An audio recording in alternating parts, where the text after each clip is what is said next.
ప్రధానమంత్రి నరేంద్ర మోడీ మీడియాను భయపెడుతున్నారని ఆరోపించారు కాంగ్రెస్ అధ్యక్షుడు రాహుల్ గాంధీ. చౌకీదార్ చోరని ప్రజలంటుంటే ప్రెస్ వాళ్లు నవ్వుకుంటున్నారని అమేథీ ఎన్నికల ప్రచార సభలో రాహుల్ చెప్పారు.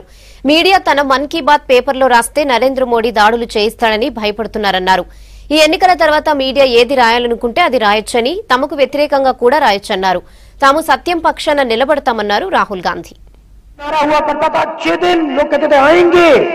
अब देखिए नया नारा देखिए, चौकीदार, ये देखिए चौकीदार चौकीदार, ये देखिए प्रेस वाले हंस रहे हैं, देखिए ये देखो हंसी आ रही है इनको। हाँ मैं समझता हूं, अच्छा हंसी क्यों आ रही है मैं आपको बताता हूं, इनको हंसी क्यों आ रही है। हंसी इसलिए आ रही है क्योंकि अगर इन्होंने अपनी मन की बात कर दी तो इनको 2 डंडे पड़ेंगे, नरेंद्र मोदी जी मारेंगे, मगर दिन भर इनको नरेंद्र मोदी जी की मन की बात कैमरा से लेनी पड़ती है, इसलिए इनको हंसी आ रही है। घबराइए मत, 2019 के चुनाव के बाद आपको जो लिखना होगा आप लिखना, हमारे खिलाफ भी लिखना होगा थोड़ा लिख लेना, कोई बड़ा फर्क नहीं पड़ता। हम सच्चाई की लड़ाई लड़ते हैं।